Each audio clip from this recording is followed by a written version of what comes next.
to me. Welcome back to you if you're watching. But yeah, I've been there. He is, bud. I'm not late. Come on, it's still 7 o'clock on my thing here. I just want to make sure everything was working. I had to do a one last minute check, make sure that the sound was working, all that kind of stuff. We don't need any of that bullshit. The sound not working like it was for a couple shows, so everything's good. Well, hello to you, Joe. Hello to anybody else watching. Sorry, I was away last week. I can't control when the girlfriend's birthday is. And, last week was like the lover's week for me, essentially. You got Valentine's Day, girlfriend's birthday in there. Now, today it's family day, so I'm here on family day. So I've forsaken her today and all others for the sake of you, Joe, and anyone else that might watch. I've got an obligation. I got to be here for you. Otherwise, where are you going to get your news? In this case, very late. Whatever. A couple things happened while I was away. Not away, but away from you. That Putin interview with Tucker was good. I don't know if you watched it. It was good. It was like a discussion, really, and it was cool to see Putin just on a level, like instead of painted with the brush of the media and all that kind of stuff. It just allow him to talk. And the only problem is obviously there's the translation, jazz, so you lose a little bit of that. But I thought it was very good. I thought Tucker was very very respectful in the process, and he handled it like a podcast kind of thing, where he just let him talk and he was asking questions and stuff. And I don't think Putin is used to that. So we're going to talk about that, and we're going to kind of talk about the media's take on that and what Putin had to say and all that jazz. And if you haven't watched it, I recommend that you watch it. It's about 2 hours, and the first 30 minutes is kind of like a history lesson, and it's a bit thick, a little hard to kind of get through, but if you can get through that, I suggest you get through it. I suggest you don't skip it. So just watch the whole thing. Yeah, it was actually exactly, you said it. It was a history lesson. It was just funny how he kind of just took control of it. But I assume that's Putin's life, right? Just kind of taking control of people and things and all that. So, you get to see that from his sort of, I hate to call him a dictator, but I guess he is in some way, his dictator type of role. Anyways, we'll talk about that. Also, I want to talk about that Joel Osteen church shooting that happened, I guess, about a week ago now, just over a week ago now. Not much known about the reasoning behind it, and realistically, other than the dude that this shooter shot and her being killed, the kid got shot. That sucks, but whatever. Anyways, we'll talk about that. Whatever. I don't even know what to say about that. It's a 7-year-old kid, so you can't even blame the kid for being there or any of that kind of stuff. It's not like they made any kind of decision to be there. They're just dragged there by an idiot and shot in the head for it. So I feel sorry for that kid, but we'll talk about it and see what you think. Also, Jon Stewart returns to The Daily Show. Limited for a limited time. He's not coming back, I don't think, full on, but he's coming back, and he's going to do, I think, weekly shots at it. We'll read an article about that. We'll talk about it, what I think about Jon Stewart, which, I'll give you a little bit of a snippet into it. I actually think pretty highly of him. I think he's all right. He's a left-leaning a little bit, but, I tend to like some left-leaning people. I'm more of a centrist myself, and, so I think he's funny, and I like his point of view on certain things. I just, I think, unfortunately, Trump has just caused some of these left-leaners to just go nuts, and, it makes watching them tough, especially when they're talking about politics, if they're not impartial to anybody but, attacking Trump. So anyways, so we'll talk about that. And also I want to talk about that Alexei Navalny, the white, or his wife came out and talked about his death. If you don't know who Alexei Navalny is, he was the political rival of Putin for a while until he's no longer breathing now. So he's been unalived, as they like to say. So he's not a threat anymore in that way, but she opens up talking about him. I'll read the article about it. It's resonates with how many of Putin's opposition end up. It's sad because obviously there's not, when you don't have that, you don't have the freedom of life somewhere to oppose a dictating party, then you really you don't have anything. I mean, you can't really speak up, and it's kind of that's what they're. I think that's the whole point, trying to make that point. Don't speak up against Putin, or else you just have issues. He had problems. I don't know what happened to him. It's unfortunate what happened. It's a very weird accident. I don't know, but yes. So we'll talk about that. There's my god awful Russian accent. Also, I want to show you a video. I'm going to show you a video of this Chinese skater. It's a youth skater out of nationals or something like that, where it's funny. I don't want to spoil it, but it just goes to show you why China's leading. You know what they're doing, and yeah, and how the lemming society, the following society, the just following norms, not getting outside of boxes and stuff is kind of hurting us a little bit in general. You'll see what I mean. I'm gonna play this video. It's pretty interesting, pretty funny. And we'll talk about that. And also, last thing I want to talk about, I kind of threw this in as a little esoterical addition to the show because I like to put little things in like that in there because I like talking about this stuff.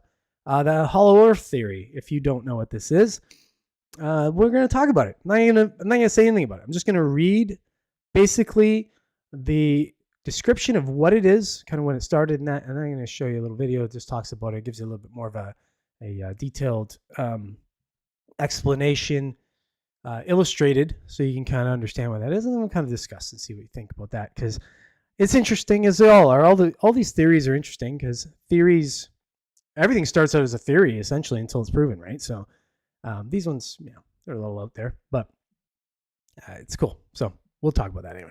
But yeah, so if you haven't already and you are watching the show and you do watch it and you like it, please subscribe to the channel. My subscriptions have kind of, I don't know, if you watch the channel at all and I had a good little few months where it was growing quite a bit, and then now it's kind of just stagnant a little bit. I don't know if the topics I'm talking about are just too, I don't know, out there or uninteresting. I don't know. Who knows? All I know is I talk about a wide range of stuff, things that usually interest me in the news. I try and steer a little bit away from politics, especially in the height of a political cycle, since it doesn't matter if I talk about it with a small channel like this. I'm not going to get anywhere. They're just going to shut me down. They're just going to shadow ban anything I put out there. I'm not going to get any exposure anyway. And what's the point? What's the point of putting it out there? Unless you share. Now, that's the way to get around stuff. If you share, if you like something that I've talked about and it's a little bit provocative, share it. That's the best way to get it out there. If something goes viral and I see something if I were to have a video go viral, if a video went viral and I saw it was something to do with that, well, then I'll know that's kind of the direction to go. Some of my best videos have been stuff that's kind of mainstay, what they call evergreen content. Essentially, it's the kind of things that people are searching for. So, I'm not going to have how-to videos and such like that on here, but videos that, talk about, like Matt Rife, for example. It's one of my best videos when I talked about Matt Rife, the comedian. So, just let me know. Let me know in the comments and such. If you watch the show and you like it and you have some ideas or you have interest, you want me to speak about something, do that. Just let me know in the comments. Or jump in the comments in the live chat. I will talk to you. As Joe knows, I talk to Joe. So Joe's my guy. If you hear me saying Joe, it's not Joe. Like, he's nowhere here. He's not behind me. He's not over there. He's right in your space. He's in the comment space. And yeah. So he's my guy. He's my go-to. So, all right. So without further ado, let's just get started. Let me grab the first thing up here. Whoop, whoop, whoop. Let me close that off. So okay. Sorry. Now I should have been prepared better. I'm sorry. This is my first one back. It's been a week off, so I'm a little rusty. So if you had your head under a rock, I guess, or you weren't on Twitter, formerly Twitter X, you wouldn't know that Tucker Carlson interviewed Putin about a week and a half ago, something like that. Week, I don't know, maybe 9 days ago, something like that. Great interview. I watched it. It's pretty thick at the start. It's just basically a history lesson at the start, but you get to see Putin in a different light. You don't actually see him as just some whatever the media paints him as, because basically they just paint him as an evil dictator. But there's always two sides to that coin, right? But I'm going to read this article. This is The Guardian. We'll talk a little bit about Putin's response to the interview, and then they accuse him of softball questions, which I don't know. I didn't think so. I thought it was more like a podcast, which I thought was good. Okay, so title of the article, Putin says he prefers Biden to Trump and mocks Tucker Carlson's questions. Yeah, it's not exactly how it went, but whatever. Vladimir Putin has said he would prefer Joe Biden presidency to a Donald Trump one, and mocked the former Fox News presenter Tucker Carlson for a lack of sharp questions during their interview at the Kremlin last week. Number one, I don't know of anybody who's going to go into the Fox's den or the Lion's den in this case and really ask sharp questions. You're going to be respectful because I think he's probably scared to be there, as any normal person would be. I mean, you don't want to ask the wrong question and then end up, I don't know, having stomach issues that lead to your unalivement. Anyways, I digress. Asked by a Russian state journalist on Wednesday to choose between Biden and Trump, Putin said without hesitation that the current U.S. president was more experienced, predictable, and an old-school politician, but added, "We will work with any U.S. president who the American people have confidence in." Okay, so right there, if you're getting Putin's endorsement, it's you're probably the wrong guy. So I don't know. That's just my opinion. It was the first time Putin had spoke about the forthcoming U.S. presidential elections at a time when Kiev waits anxiously to see if the U.S. House of Representatives will approve a critical wartime aid package for Ukraine. The Russian president also dismissed worries over Biden's age and mental acuity, saying he had not noticed any issues with his American counterpart during a meeting in 2021. Even then, 3 years ago, people were saying that he was incompetent, but I did not see anything of this sort, he said. Yes, he kept looking at his papers, but to be honest, I kept doing the same. So there was nothing peculiar.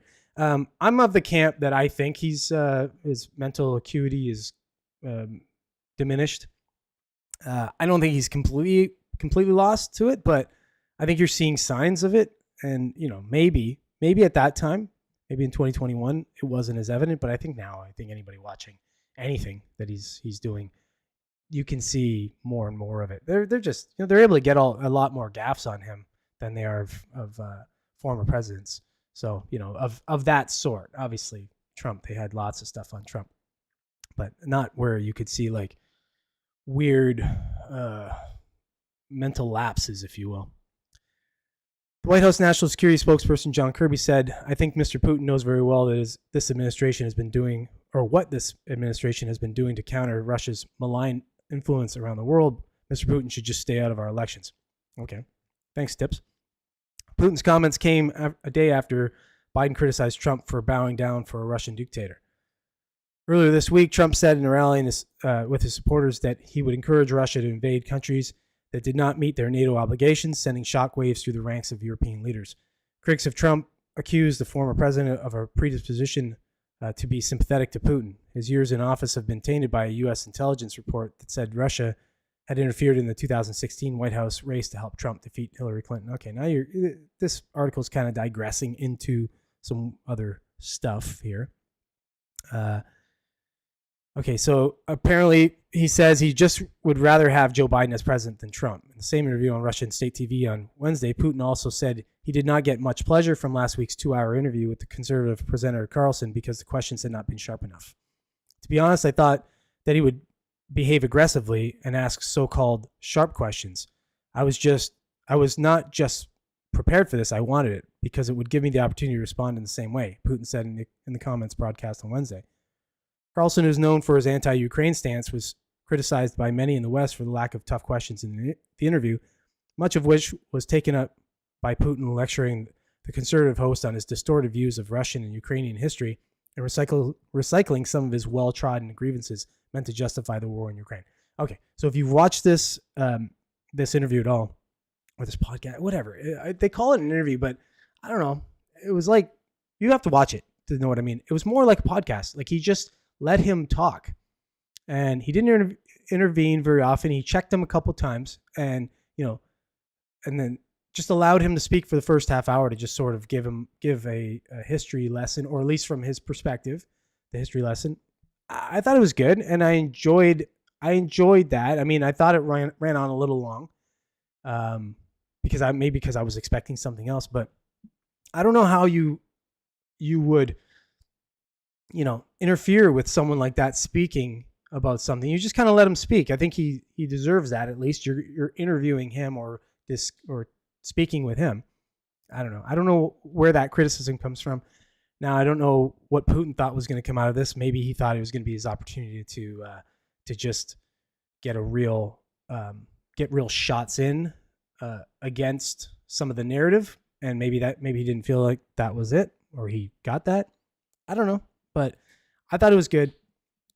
I'm not surprised with the media sort of attack on, especially from an outfit like The Guardian, because realistically, they're always going to attack Tucker and any right sort of leaning.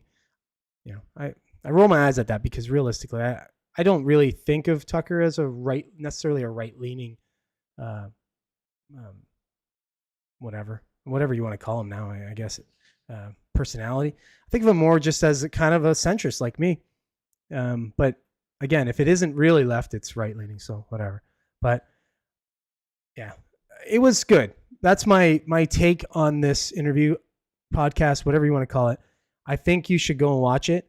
Make up your own mind on it. I mean, let me know what you think in the comments. If you thought it was kind of garbage fluff piece, you thought he was softball questioning Putin, you didn't think he was hard enough on him, I don't know.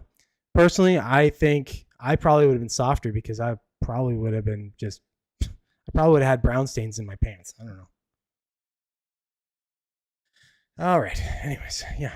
So, what'd you think of that, Joe? Let me see. What are you saying over there, Joe? I see you had some stuff to say. Just change the name of the channel to Transcend to Swifty. Oh yeah. Listen, that's probably true. I could just make a whole podcast about Swifties and probably do very well, with the 14 through 17-year-old girls. Yeah. So, okay. So what do you say here? It was weird that I don't hate Putin, and I hate him a little less after this interview. Exactly. The same. When I was watching, I'm like, holy shit. It's like he's a real boy. You hear all this shit about him, that he's this evil dictator and all this kind of stuff, which, I'm not saying he isn't. I think he kills people that, or sorry, I shouldn't say that word. He unalives people. This is my opinion. Again, don't crush me, YouTube, for this. I think he unalives people that disagree with him, or his political, rivals. But he's also smart and articulate and all that kind of stuff. He seemed to have a certain level of temperance. He didn't seem to get frustrated or anything when he was interjected on or any of that kind of stuff. I don't know. I liked it. I thought it was a good interview, and I saw him in a different light, but I see everything from two sides. That's just the way my mind works. I said, I don't like the guy, but I'm kind of leaning towards neutral. Honestly, I wish the Russia beef would get squashed. I don't understand. When you, obviously, because you watched it. When you watch that interview, you know that the whole beef with Russia, from his point of view, seems to be related to the idea of keeping Russia kind of, down, almost a fear of a really strong Russia, which I don't know. I personally don't see that as a fear. I think that's probably a good thing when you have, two superpowers. I think it keeps them in check, essentially, right? You don't have one running rampant or rickshaw on anything, right? Okay, so yeah, well, a U.S.-Russia alliance could be pretty powerful. Yeah, I agree. If Russia was left uninhibited, and they didn't have all these sort of ever since the breakup of the Soviet Union, they haven't had all these sort of skirmishes, if you will, these sort of territorial disputes and such. Yeah, but the Russians are very strong people. It's just like the Germans. They're just very resilient people. They make do with little, and if you've ever known a Russian, like personally, which I've known many, they're always some of the strongest characters. Just good people. I don't have really have anything negative to say about Russian people. So All right, let's get on to the next thing here. Okay. Let me tee this up and start my recording here. So I don't know if you're a follower of Joel Osteen or anything that's happened, but he had some crazy wacko broad come decide to try and shoot up his church. Good thing she picked the wrong time and probably wasn't very bright.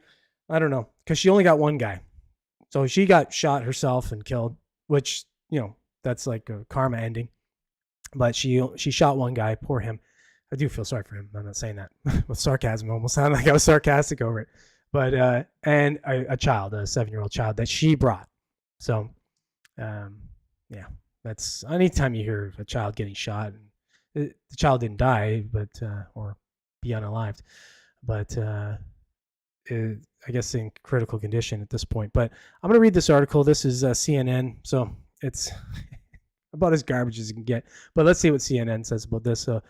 Joel Osteen's Lakewood Church resumes Sunday service 1 week after shooting that left 7-year-old boy injured. Why does it only say that?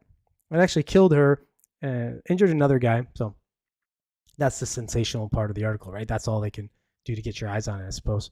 Otherwise, who's reading anything from CNN other than some tard like myself?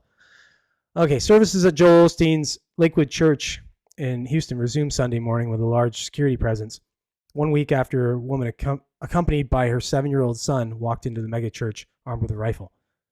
Our God is still on the throne. Our God is still in control. I love that. No weapon formed against us is going to prosper. Osteen said to cheers during the first service of the morning, which was live streamed. God's got us covered. Well, God's got you covered in a bunch of security and a ton of money and all that other stuff, but whatever. The Texas megachurch announced it would open its doors Sunday for a special service of healing, prayer, and unity after Janice Yvonne Moreno, 36, began shooting upon walking into the famed Lakewood Church in between services on February 11th. Moreno, wearing a trench coat, wounded a 47-year-old man before turning the weapon toward law enforcement officers who shot and killed her in self-defense, authorities said. Houston Police Chief Troy Finner, who spoke in a news conference Sunday afternoon, clarified that the police department previously incorrectly reported the age of the victim who attended the service Sunday morning as 57 years old. I was going to say, a 7-year-old kid at 57 years old, that would be remarkable. Not exactly scientific, but all right. Good reporting. Moreno's church was shot in the head during the shooting. Finner said last week it remains unclear who fired the shot that injured the 7-year-old, who remained hospitalized in critical condition on Sunday.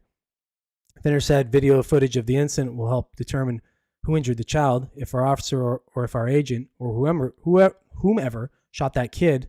I put that responsibility squarely on the suspect for bringing that kid into this tragic event. Okay, yeah. No, not exactly. I mean, you got to be careful with your shooting. But it's hard to blame somebody if somebody's got a gun and you shoot and it misses a little and hits the kid. It's tragic. It's awful. I don't know. I'm in between on that. I think what your video footage shows should dictate that too. It's not just going to say, hey, we're just going to absolve this person of any guilt. Depends. If the shot came after the first shot that maybe put Moreno down, now suddenly the kid gets shot. Well, that's a different take, I think. Okay, so says he prays for the family, blah, blah, blah. I'll just skip along here a little bit. I can only imagine if it happened during the 11 o'clock service, he said last Sunday. During his first sermon at Lakewood Church since the shooting, Osteen said he never dreamed such an incident would unfold at the church. His parents started 65 years ago.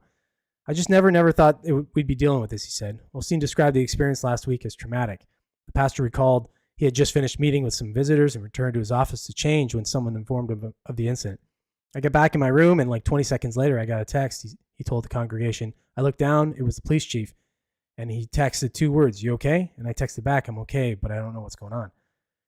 He thanked the church's security team, which flanked the stage, as Osteen lightheartedly commented, "I feel safe. Stay with us a minute there. Let me preach like this from now on," while the congregation laughed before Osteen started a group prayer with joined hands. Okay, so, yeah. It's obviously awful. Nobody wants to see any kind of shooting. But when you're in the limelight like this guy is now, I mean, arguably one of the biggest, I would call him televangelists at this point, because that's what they used to call him. Like Jimmy Swaggart. If you don't know who Jimmy Swaggart is, look him up.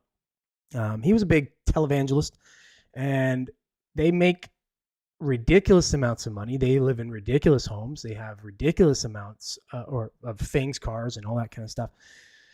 Doesn't seem very, I don't know, godly to me, I guess. I don't know.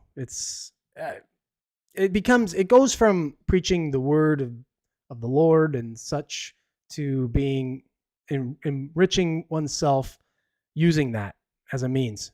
Just to me, I don't know. It just seems like if you have that kind of money, you could do more. If that money is coming to you now, if that money is coming to you from, work that you did, and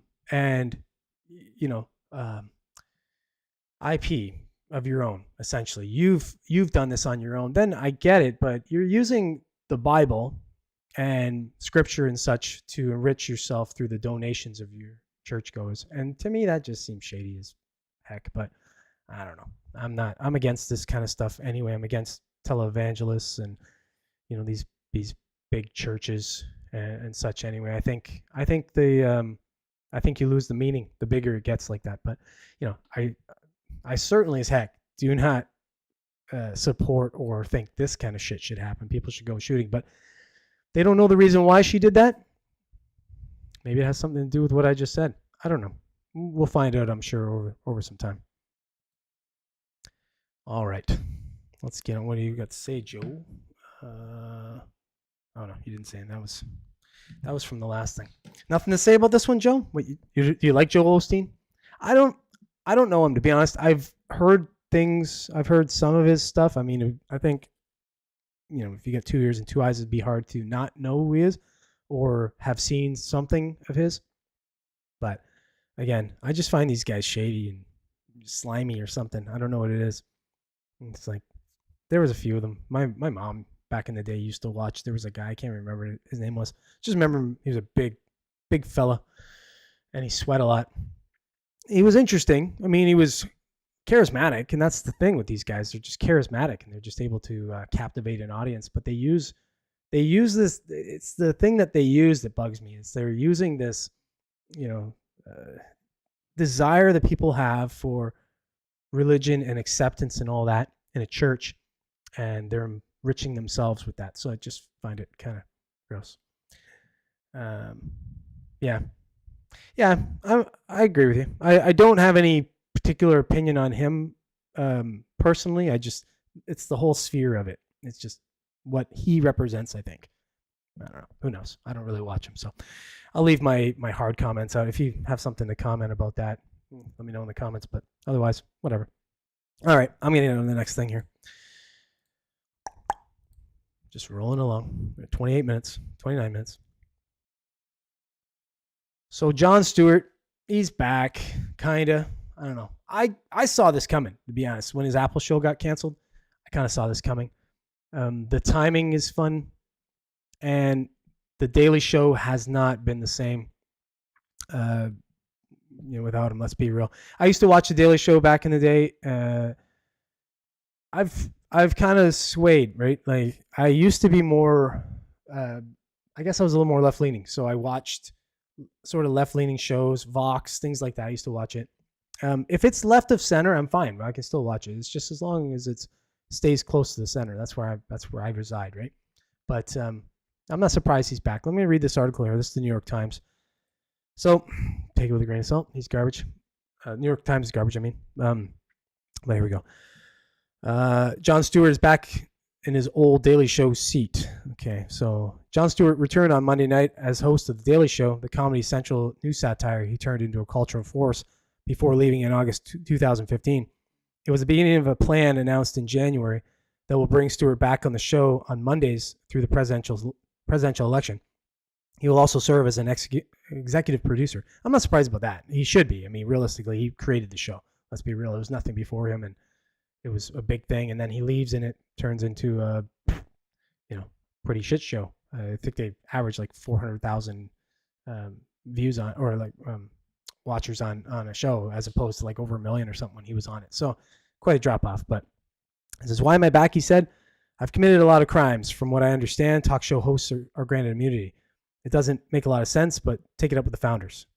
Stewart's first night back found him grayer. At one point, he used his own wizened face as a prop and a joke about the presidential candidates' ages, but he was otherwise in classic form.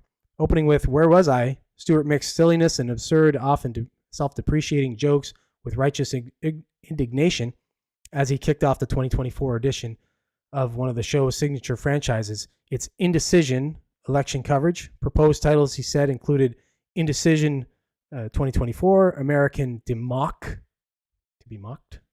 Democracy, Indecision 2024, Electile Dysfunction, and Indecision 2024, Antiques Roadshow. He riffed from his familiar left-leaning perspective on the Super Bowl and the Taylor Swift conspiracy theories that surrounded it. That's a whole funny thing. I should have talked about that, but I can't. Listen, I can't do any more Taylor Swift. Sorry. I can't do it. I don't think I can stomach it. It's almost like the right's ridiculous obsession with politicizing every aspect of American life ruins everything, he said. Come on. They both do it. I hate that. It's this, right? Just each blaming the other for doing the exact same thing. Everybody's politicizing everything. Now it's so hyper left, so hyper right that's why people are driven. You know, people like me in the middle are driven towards like common sense. Wherever that resides, if it resides slightly on the right, slightly on the left, that's where we're at. Okay, so later he anchored a bit that found the show's correspondents Ronnie Cheng, Desi Liddick, Michael Costa, and Dulce Sloan reporting from the same diner, a goof on the campaign coverage trope. They and Jordan Klepper, who I do know, who did a desk bit, will take turns hosting the show Tuesdays through Thursdays. The guest was Zanny Minton Beddoes, editor-in-chief of The Economist. No wonder I don't know who they are. All right, let's see here. Okay. Pop culture snarkfest under its original host, Craig Kilborn. The Daily Show evolved into a topical satire after Stewart took over in 1999 and became a news source for portions of its audience, even as Stewart maintained that his primary goal was to entertain, not inform. It was also a prolific talent incubator. And this is where a lot of people will be surprised. Some of these names they came from. I knew this because I used to watch it.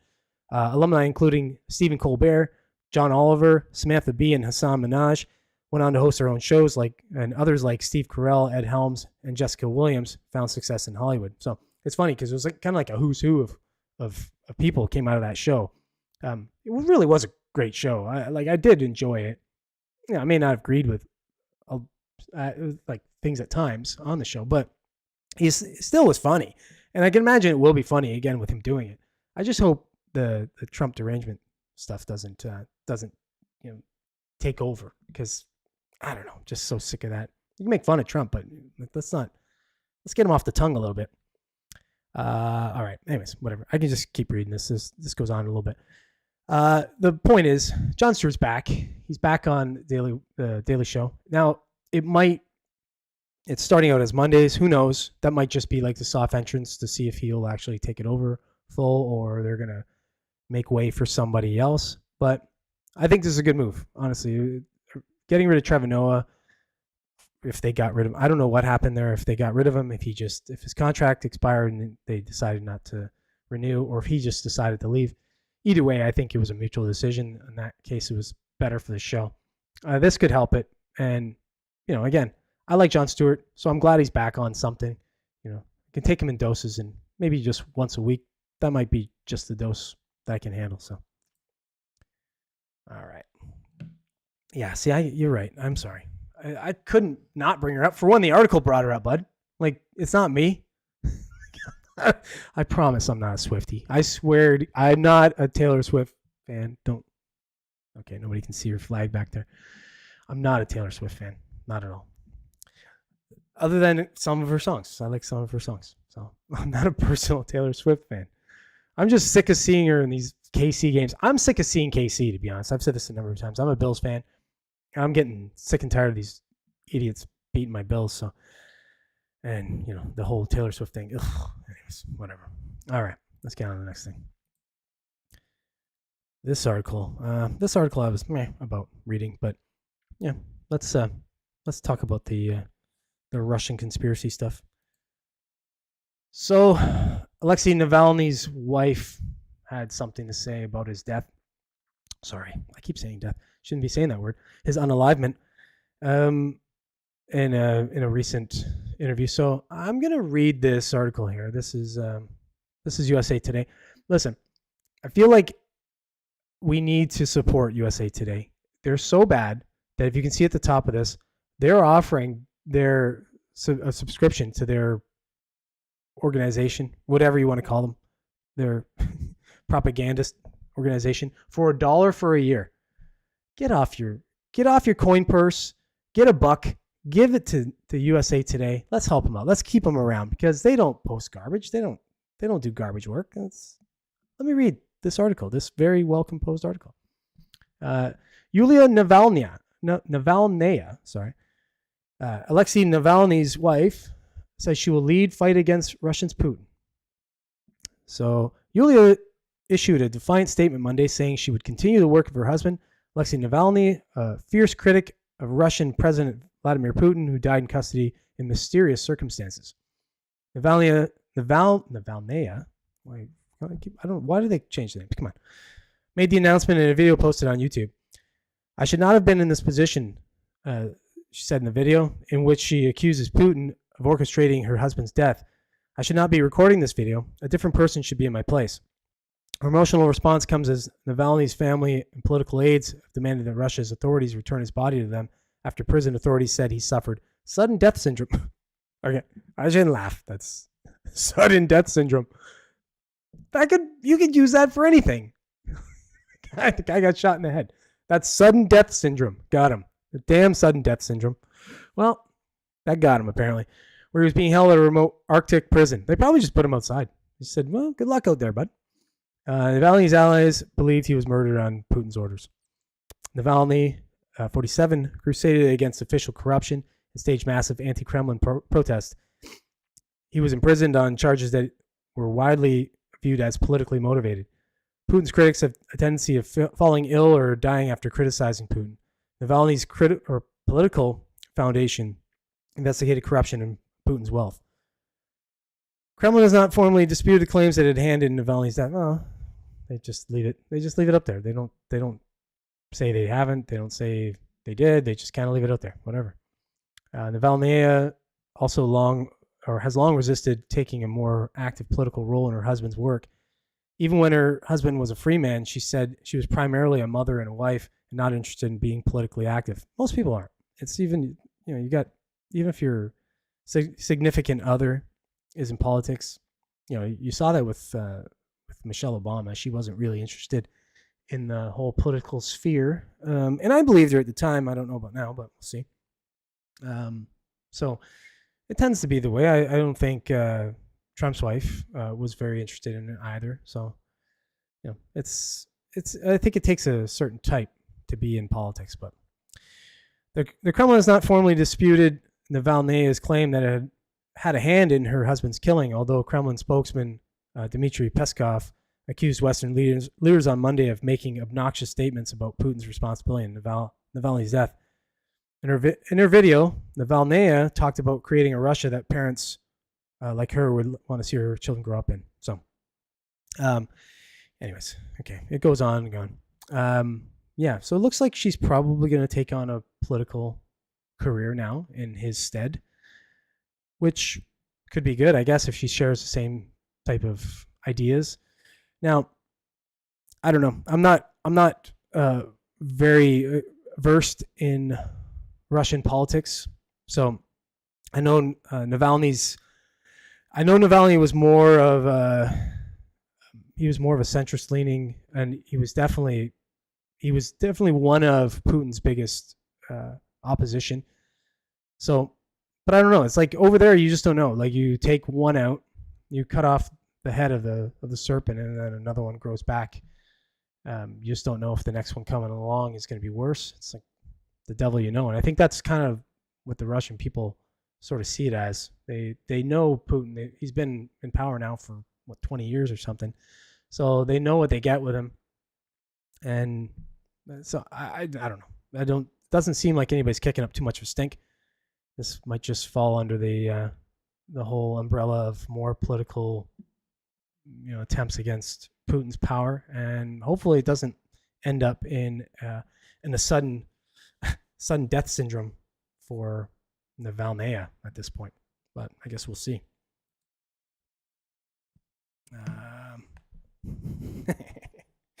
You leave me alone about Swifty. I think you got cardboard cutouts out there, Joe. Joe's making comments saying cardboard cutouts of Swifty in my room. I don't need cardboard cutouts, bud. I got all kinds of videos and pictures on my phone. I just go on there and look. I've got an AI girlfriend that looks like Taylor Swift. So nah, bud. There's probably a lot of those out there. It's gonna get weird. Well, if you saw 2 weeks ago, I talked about AI girlfriends, and yeah, that's probably another caveat that's gonna go into it. Yeah, I believe you, Joe. I think that's the most truth I've seen in your comments so far. I think that's unfortunately what's gonna happen, though. I think we're gonna move into some weird AI territory. I just can you imagine if like somebody saw your wife, thought they were hot, and then took a quick picture and then made an AI girlfriend of your wife. It would be weird. Oh, we live in a weird world. I digress. All right, let's get on to the next one. Okay, this one I was kind of interested in showing. This is the video I was talking about. So, all right, so I don't know if you know this story at all, but I just found this. Actually, I found it scrolling Facebook. This Chinese youth skater, I guess, speed skater, broke all protocols when it comes to skating. If you've ever watched speed skating, you'll know what I'm talking about. There's this weird thing that goes on. I think it's like 15 laps, something like that. Maybe 20 laps, I don't know. And they all start out slow and they stay in a pack. And then probably the last 3 laps, essentially, you'll see them just start to speed up like crazy. And that's where like all the crashes happen, and they're pretty crazy. It's fun to watch in that way. But I'm going to play this video, and you're going to see what the Chinese skater does. And it's crazy to me how nobody does anything about it. They just watch her go, and good on her. And she kicks everybody's ass. But here we go. Let me get this up here. Whoop. Okay, I just muted the video because it's just music. But watch this. Okay, so here she is over here. She's on the right of the screen, right at the back. So she's there at the back. She's just biding her time a little. And then boom, here she goes. Shoot. Look at this. They're all just kind of do moseying along. She's just going for it. They're watching this happen, though. They're watching this. They're like, okay, well, I guess I don't know what she's doing. Trying to win the race. Watch this. She's half a lap ahead now. She's going to keep going. What a great strategy. Now they probably just forgotten where she is. They're like, she must have disappeared. I don't know. I think she left. Doop de doop de doo. Here she goes. I'm just gonna swoop on in. No problem. Here I am. I'm just so you know, everybody. She's talking to her counterpart. Hey, by the way, I'm a lap ahead. This is funny to me. I don't know why nobody's doing anything about it. And then if you watch the rest of the race, this is what she does right here. She just stays in the back. She doesn't have to chase anybody. She's a lap ahead. So then there she is, win. She just won. And they're all still racing. They're all going for their final lap. They don't realize they've still got a lap. She's just, boom, right in the first place, no problem. So just crazy to me. But it's funny because you look at that, you watch that kind of thing and you go, well, why did the other skaters not react? It's kind of like this Lemmings thing where you're just following the pack. That's not the way you do it. I mean, that's just not the natural way that these skaters do it. They all do this thing where they just stay in a pack and then they race at the last couple laps. She decided to get it out of the way and just maintain in behind them and then win. And then I think her counterpart took second, which is funny. I don't know if they already agreed on that. Feels almost like a Talladega Nights issue there, situation there where Ricky Bobby just decided he's going to take first, and no matter what, the other one's taking second. I can't remember his name, but anyways, that's trying to make a Talladega Nights joke. If you haven't seen the movie, you won't even get what I'm talking about. But anyways, I think the Chinese got us. I think they're one step ahead of us. They're one step ahead of everybody else. They realize, the rest of it's stupid. The fact that everybody's just playing nice and just in the pack like that, and they're just like, well, let's just race at the end, is just dumb. I don't know why you wouldn't. You're full of energy at first. Why not just go for it? And then, whatever, especially if nobody's going to chase you. I'm surprised that not one decided to try and keep up with her. But she won, and that's funny. So that's why we're going to lose right there. If you're looking for where it happened, that's the first shot. That's the shot heard around the world right there. That's where we lose everything. So good job, China. You're beating us on everything. Yeah, I thought that was pretty funny. Yeah, you can have a robot hole in your hand. We might all, bud. We might all have a robot hole in your hand when we die. We'll have a care robot. Every one of us. It'll be a care bot. It'll be given to you almost like Medicare or something. You just get a care bot, and they take care of you when it's time for you to go. They choke you to death. What else you got to say here?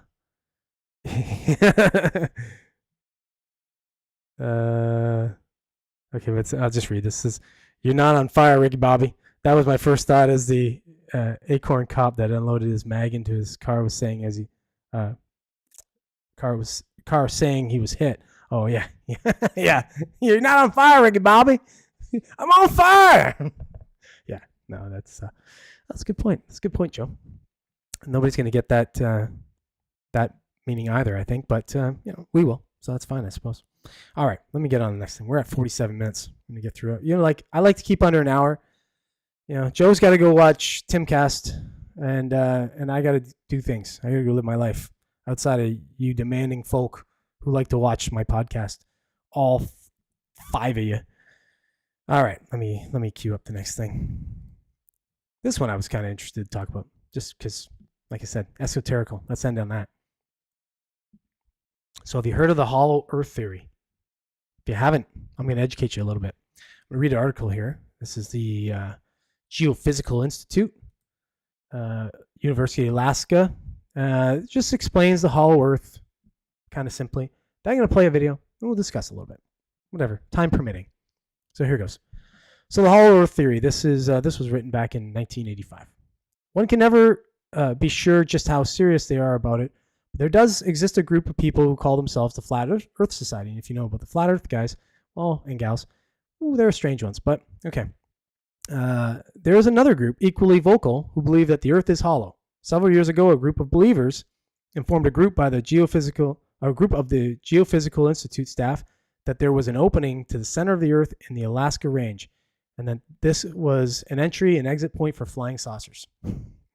It gets it all in there. All the stuff I like. Modern-day proponents of the hollow Earth theory can refer non-believers to the book The Hollow Earth by Raymond Bernard. Bernard, judging from the initials he lists behind his name, holds just about every advanced academic degree, but is apparently somewhat of a recluse. As a spokesman for the publisher states in a foreword of the book, "I will not enter in any correspondence regarding this book or the author. Whether you accept or reject the content of this book is your privilege. No one cares." It's kind of funny.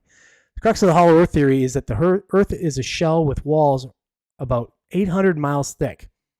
In the polar regions, there are holes 1,400 miles across with edges that curve smoothly from the outside of the shell around to the inside. So in other words, this is going to kind of explain it, almost like a table. A sea or surface traveler could proceed over an edge of the hole, like an ant crawling over the lip of a coffee mug, from the outside to the inside, and not be aware that he was actually entering the interior of the Earth. Bernard explains that the holes have never been seen from the air because pilots are fooled by the compasses into believing that they're crossing the pole when they're actually following the hole's magnetic rim. Thus, aircraft never really fly over the geographic poles, which naturally mark the centers of the holes themselves. As irrefutable proof of his claim, he cites Admiral Byrd's statement. If you know who Admiral Byrd is, I'll just quickly explain. He was back in I think it was 57 or something like that. They were exploring the Arctic, the Antarctic, and there's a whole story about things that he said he'd seen and such. And it's been kind of proposed. There's all kinds of conspiracy theories on what he sort of saw and what happened to him. There's some time despair or lapses, and some of his instruments weren't working. There's all kinds of stuff. Actually, the Y Files does a great episode on it. If you should check it out. If you want to know a little bit more about the Admiral Byrd sitch, if you want to call it, check it out on the Y Files. But it says, I'd like to see that land before the pole. That area beyond the pole is the great unknown. That's what Admiral Byrd's statement was. The hollow earth theory actually seems to have been originated in the early 1800s by John Sims, an earnest American who devoted the greatest part of his later life to convincing the world that the earth was formed by a series of concentric shells. Sims believed that there were miles of wondrous unclaimed domain beneath our feet, with lush vegetation and fish and game for the taking. Apparently, there are those who took him seriously, as reported in the October 1882 issue of Harper's New Monthly magazine. A Mr. Howgate had recently been in the news proposing that an expedition he made to discover Sims Hole. His plan was to have a number of men acclimate themselves to higher and higher latitudes, moving further north each year. They were to observe the animals that presumably wintered over within the earth each year and emerged during the spring to bear young. Eventually, the colony of men were to follow the animals in the fall to find where they entered into that marvelous land at the center of the earth. Sadly, for this romantic concept, if today's believers are correct, the only thing that they would find now there are flying saucers. Okay, so they ended on a little joke there. But okay, let me just play this video real quick. This is kind of this is about a minute long, a little short on, just kind of sums it up what the sort of theory is here. But here we go. Since time immemorial, Oops. people have believed that there is another world lying just beneath the surface of our planet. To some cultures, like the ancient Greeks, it is a dark place filled with the souls of the dead. Most of those early beliefs were metaphorical or mythological in origin, but some people take them as scientific facts. The hollow earth theory has been around for millennia, but it first came into prominence in the late 17th century. One of the first prominent scientists to suggest it was Edmund Halley. Does this name sound familiar? That's because he was also the one to name Halley's Comet and calculate its flight path. Halley proposed that the Earth consisted of nestled spherical shells. These spheres spun in different directions and surrounded a central core. He theorized that the space between those shells contained atmospheres that supported life. All right. Look at that. Since time immemorial, people have I believed... just restarted that. Yeah, so pretty interesting stuff there. Hollow Earth theory. Check it out. I mean, another theory that, I don't think it survives scrutiny, at least much, but it's just, you know what? I think we've gotten to the point where we're so full of conspiracy theories and ideas that we're being lied to that we just find other theories of things. And this one's just interesting. I mean, it's not impossible. Excuse me. We don't know what's down there. We've never gotten that far down. There's, I don't even know how thick our damn Earth is. It's thousands and thousands and thousands of miles thick. So we don't know what's down there. There could be anything down there. I mean, there might be a whole other civilization or two or three or five. Maybe that's where they're living. Maybe there's no such thing as other aliens outside of this planet. They're all in the inner Earth. I don't know. Let me know what you think in the comments. But yeah, that's if you've got something to say about it, well, I'd like to hear it. All right. Anyways, I didn't know where to end that.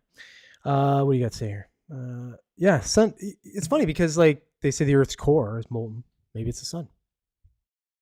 I don't know. Maybe that's what causes energy. I don't know, man. I'm not a physicist. I'm not a freaky deaky scientist. I just play one on a podcast once in a while. All right, that's it. That's all I got. That's all I got as far as things to say this week. Again, if you were watching, if you were some of the viewers that I've been seeing coming in and out, been maintaining 3 to 5 the whole time. If you're some of the viewers and you're not subscribed to the channel and you do like the channel, subscribe. Just hit that subscribe. There's no limit to your subscribes. So subscribe to the channel, like all the content. If you've missed any part of it, if you didn't want to watch the whole hour again, I get it. Don't. You can catch the segments. I do 6 segments. If I've done 6 today, so I do 6 segments. I'll post them from Tuesday through Sunday, 5 o'clock every day, and you can watch those, like them, share them, all that kind of stuff. All that kind of stuff just helps a small channel like mine.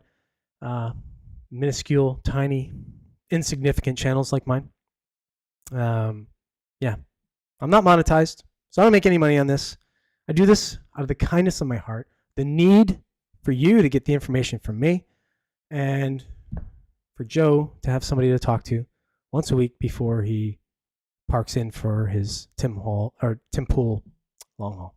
So that's all I got to say about that. Thanks for joining me again, Joe. I'm going to be around next week because unless something's up, I'll let you know. I'll be here on Mondays. Mondays, 7 o'clock. That's where I'm right here. And hopefully you're right there and you're watching. If you're not, well, no, I won't. I won't say anything disparaging about you. If you're not, well, you probably have better things to do. Thanks for watching. And again, like I said, share the channel, do all that kind of stuff. I'll catch you next week, 7 o'clock. Like always, take care until then. Whoops.